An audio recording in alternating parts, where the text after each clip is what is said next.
Les machal kadour haaretz alazo. Donc, par exemple, le globe terrestre, si, arei yediato idbarach, voici que la connaissance d'Akadosh Baruch Hu, béni soit-il, makefet kolovi kadour haaretz, contourne, englobe toute l'épaisseur du globe terrestre, vechol asher betocho, et tout ce qu'il contient, betor tocho, et son niveau le plus intérieur, ad tartito, jusqu'à son niveau le plus inférieur, hakol bepoal mamash, et tout ceci de manière la plus concrète. Sharei yediazo, ichayut kolovi kadour haaretz, car cette connaissance elle-même est la vie de l'épaisseur du globe terrestre, kulo tout entier. Vehitavuto me'ain leyesh, et son existence permanente du néant à l'existence. Rak shelo haya mitave kemot shehu ata, c'est seulement qu'il n'aurait pas pu exister comme il y a aujourd'hui. Bal gvul vetachlit, limité et avec une fin. Vechayut muetet meod, et une vitalité très restreinte, très réduite, au point de pouvoir exister uniquement dans le domaine du végétal et du minéral. Donc l'Admour Azaken poursuit l'explication de ce pérec, comme quoi pour créer les mondes, Akadosh Baruch Hu, il investit deux catégories de lumière, une qui s'appelle Or En Sof, une qui s'appelle Or Amemale.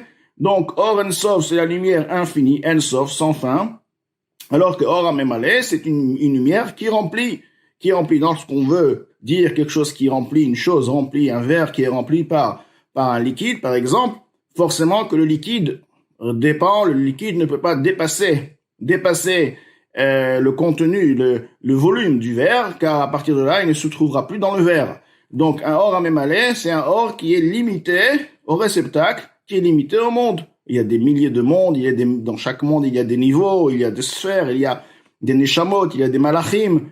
Donc, tous ces sujets-là, chacun a son niveau, a son caractère spécifique. Donc, il y a une lumière qui s'introduit pour permettre à ce caractère, à ce niveau, à ce monde d'exister comme il doit exister par rapport à son keli, à son réceptacle. Tout de même, il y a ce qu'on appelle or à sovev, une lumière qui dépasse. Et on appelle sovev, non pas parce qu'elle, physiquement, elle entoure, car il n'y a pas d'espace dans le sujet spirituel, mais or à sovev, ce qui veut dire une lumière qui dépasse la puissance dont le réceptacle peut accepter, peut y avoir. Tout de même, elle y est présente, et c'est justement elle qui fait exister la chose, me'ain leyesh, que donc cette chose-là existe justement par la présence du or hasovev, cette lumière qui est infinie. Alors la question qui va se poser, si cette lumière est infinie, comment elle peut y accéder et ne pas faire exploser, on va dire, le réceptacle, puisqu'elle est infinie? Justement, car cette lumière infinie, elle est différente de la lumière qui s'investit. La lumière qui s'investit est une lumière qui est révélée. La lumière qui est infinie est une lumière qui est dissimulée. Du fait qu'elle est dissimulée, elle peut s'y introduire, Bepoal Mamash, comme l'Admour Azaken le dit, elle peut s'y introduire sans faire exploser, sans faire déborder, sans dégénérer le réceptacle. Et à partir de là, on peut comprendre la notion comme quoi l'essence même d'Akadosh Baruch Hu se trouve de partout. Mais non, cette lumière infinie est en effet la connaissance d'Akadosh Baruch Hu. Et l'Admour Azaken va élaborer ce point du date, la connaissance d'Akadosh Baruch Hu. C'est quoi cette lumière infinie? C'est la connaissance même d'Akadosh Baruch Hu qui s'est introduit, qui existe au sein et qui fait vivre la matière. Et tous les niveaux de tous les mondes. Donc dans le mot, imlo alidei tzimtzumim rabim v'atzumim. Donc lorsqu'il s'agit de la lumière qui remplit les mondes, la lumière qui est limitée, pour qu'elle puisse effectivement, cette lumière limitée, s'y introduire, donc la source de cette lumière est infinie, mais elle est ce qu'on appelle les tzimtzumim, la rétraction d'Akadosh Baruch Hu. Akadosh Baruch Hu se limite, si on veut dire, et des limites extraordinaires, très puissantes. Chez tzimtzemu ha'or, donc il y a la réduction de la lumière, ve'achayut, de la vitalité, shenit labesh bekadour haaretz, qui s'est habillé dans le globe terrestre, les achayoto, pour le faire vivre, ou les kaimo, pour le faire exister, biprinat gvul vetachlit, de manière à ce qu'il soit limité. Et de manière à ce qu'il y ait en lui uniquement le végétal, le minéral, donc la terre, et tout ce qui se trouve sur la terre, tout ce qui pousse. Donc, c'est vraiment très, très, très, très réduit, parce qu'on peut s'imaginer que la terre, elle aurait pu avoir d'autres caractères extraordinaires dont on s'imagine pas. Tout de même, on voit que la terre, elle fait pousser ce qu'on appelle le végétal. Voilà ce que la terre peut voilà, c'est le miracle, on va dire, la création, cette lumière qui fait à ce que la terre fasse pousser. Donc, ça reste tout de même limité. Mais lorsqu'il s'agit de la connaissance d'Akadosh Baruch Hu, dont cette connaissance est unifiée avec son essence, sa nature, qui hu amada vehu ayodea vehu ayadua, car Akadosh Baruch Hu, c'est le connaisseur, c'est la connaissance et c'est la chose connue. On sait que lorsqu'il s'agit de comprendre un sujet, donc il y a trois choses. Il y a la personne qui connaît le sujet, il y a le sujet lui-même, d'accord, le concept lui-même, et il y a la manière avec laquelle on va pouvoir comprendre le sujet, l'outil, si on veut, la bina, la chokhma, la bina, qui va développer la compréhension, qui va, donc, cette force de pouvoir développer et comprendre la chose, chacun à son niveau. Donc, ce qu'on appelle Amada, Yodea, Yadua. Trois choses. Akadosh Baruch Hu, chez Akadosh Baruch Hu, ces trois choses sont une chose. Alors que chez l'être humain, il est lui-même. Avant de connaître, il existe tout de même. Il a un effet, il a une âme. Une fois qu'il a connu la chose, il a intégré en lui, il a ajouté en lui la connaissance. Donc, la connaissance et l'être humain, ce sont deux choses de plus. Pas seulement que la connaissance et l'être humain sont deux choses, même la bina, la force de compréhension a été aussi quelque part séparée de son essence, de l'essence même de l'être humain. Car c'est une bina, c'est un outil qui fait partie de son nefesh, mais ça reste pas l'essence même de son nefesh. Donc il y a trois points ici. Alors que Akadosh Baruch Hu, c'est une chose. La connaissance, le connaisseur et la bina, c'est une chose.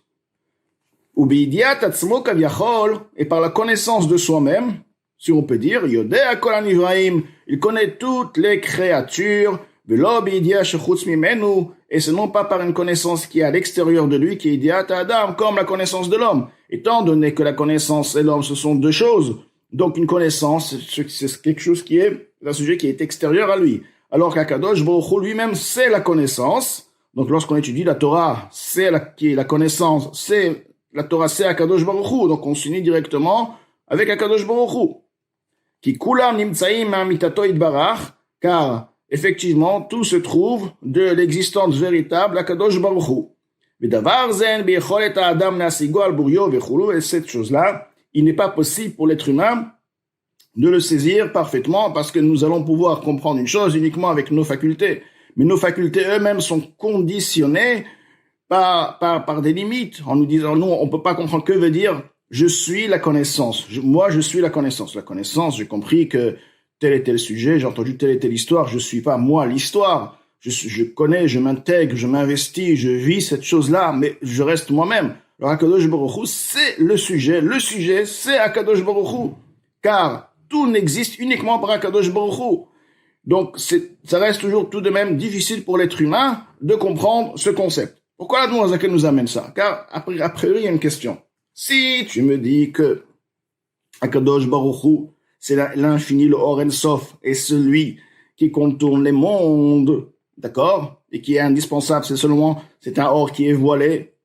Mais, dans ce cas-là, je peux pas comprendre, parce que il y a ce qu'on appelle Chokhma Bina Da'at dans les mondes, la compréhension, la connaissance, les Sphirot, qui ont Chokhma Bina Da'at. Chokhma Bina Da'at, c'est bien lointain, très lointain du Etzem, de l'essence même d'Akadosh Baruch Hu. C'est bien inférieur à Akadosh Baruch Hu.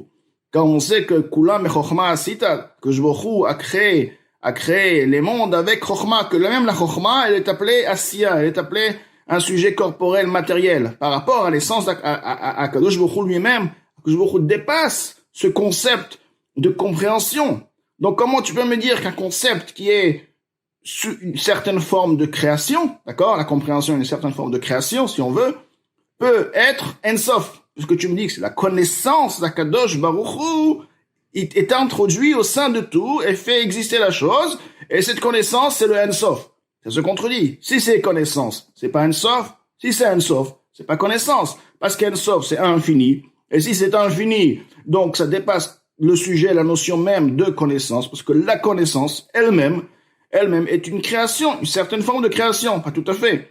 Donc comment on peut dire que la connaissance d'Akadosh Baruch Hu, Ein-Sof, et c'est elle qui a été investie dans les mondes. Et on l'a demandé, Zaken dit non.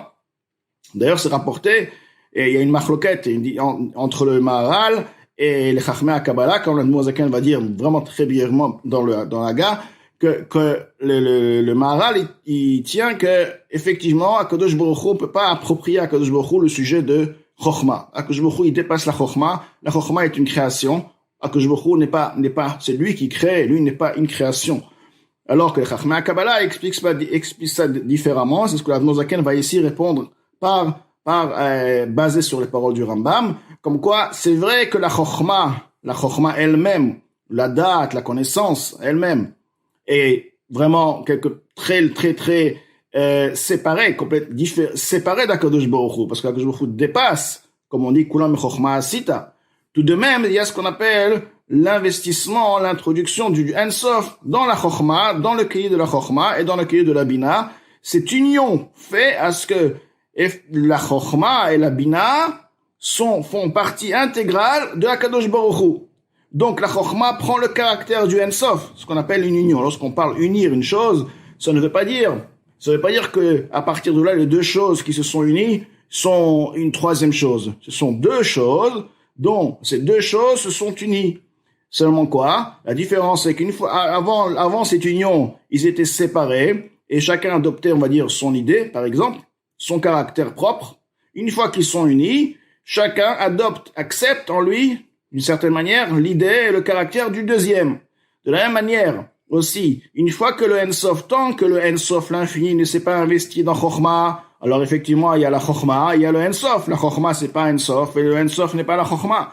Mais une fois qu'il y a ce qu'on appelle Itlapshut, l'habillement, l'influence, l'introduction du Ein-Sof dans les sphirotes, à partir de là, c'est pas seulement deux choses qui se trouvent une à côté de l'autre, c'est un yichud, c'est une union parfaite. Donc, la Chokhmah, la connaissance, le date d'Akadosh Baruch Hu a en lui maintenant le caractère du Ein-Sof. Tout restant date. Et le Ein-Sof en lui, quelque part, a pris en lui aussi le sujet de date. Donc, à partir de là, on peut comprendre que la connaissance d'Akadosh Baruch Hu est elle-même investie dans les mondes, et Akadosh Baruch Hu, en connaissant soi-même, puisque la connaissance et Hachem, c'est une chose, en se connaissant, il connaît automatiquement le monde, parce que la connaissance, c'est Akadosh Baruch Hu. Et bien que la connaissance reste une connaissance, et le Ein-Sof, c'est l'infini, mais du fait qu'ils se sont maintenant unis ensemble, il y a ce qu'on appelle l'investissement, une union parfaite, que uniquement Akadosh Baruch Hu peut faire ça. Donc, il peut y avoir ce concept de Ein-Sof avec la connaissance d'Akadosh Baruch Hu, qui est Or HaSovev, qui s'investit dans les mondes. Maintenant, dans les mots, Kmo shekatav Rambam Zal, comme le Rambam a écrit, Veskimu imo chachmei HaKabbalah, les sages de la Kabbalah se sont mis d'accord avec le Rambam, Kmo shekatav Pardes Maharama, comme Moshe Kordabor il a expliqué dans le Pardes Rimonim, Zal, Vechen ou les filles Kabbalat Arizal, de même, les mêmes notions sont aussi rapportées dans la Kabbalah du Arizal, Besod atzimtzumim v'itlapshut orot bekelim, en ce qui concerne le sujet des tzimtzumim, des rétractions et de l'habillement des lumières au sein des réceptacles, Mosh Katuv le Perek Bet, donc les lumières qui s'investissent dans les réceptacles. À partir de là, ça correspond au Rambam, parce que du fait qu'il y a ce qu'on appelle l'habillement, donc la Chokhmah et la Bina et le Ein-Sof font une chose. הרי ידיעה זו מאחר שהיא מבחינת אינסוף, אלא נקראת בשם מתלבשת בכדור הארץ. Donc cette connaissance, du fait qu'elle maintenant elle est caractère, on peut l'attribuer à Ein-Sof, elle s'unit avec Ein-Sof, donc elle a aussi le caractère de Ein-Sof en elle. Elle n'est pas appelée par le nom d'introduction mitlabeshet, dont elle s'introduit dans le globe terrestre, shu bal gvul vetachlit, car le globe terrestre reste toujours limité, et la makefet vesovevet, elle est appelée par, elle contourne et elle entoure. Bien que cette connaissance inclut en elle l'épaisseur et l'intérieur concrètement du globe, ou je le fait exister à travers son existence au sein de la matière, à travers son existence au sein de la matière, le monde peut exister, comme il est expliqué autre part. Donc, l'Admour Hazaken nous explique ici en résumé que, en quoi le Ensof se trouve de partout, et au niveau du Ensof, de Or Asorev, il n'y a aucune différence dans quel monde il se trouve, aussi puissant et aussi inférieur que le monde puisse exister, car ce Ensof, il est voilé, donc il n'y a aucune différence. Il aurait été dévoilé, révélé, et effectivement, les mondes n'auraient pas pu le recevoir et exister dans leur forme limitée. Et par ceci, on revient à la source de l'explication du Admour Hazaken de ce Pérec. L'Admour Hazaken vient nous expliquer un point important. Regardons la grandeur d'Akadosh Baruch Hu, regardons la puissance d'Akadosh Baruch Hu, et Kamayim Apanim Lapanim. Donc, lorsqu'on réalise un peu toute cette puissance, on doit révéler en nous une Ahava Akadosh Baruch Hu, et un amour de vouloir se rapprocher, comment aussi grand qu'il est. Il est venu vers nous, il nous a fait un peuple, et il s'investit avec nous dans la Torah et les mitzvot. Donc, ça nous réveille, nous aussi, à avoir un retour comme un miroir, et d'aimer Akadosh Baruch Hu.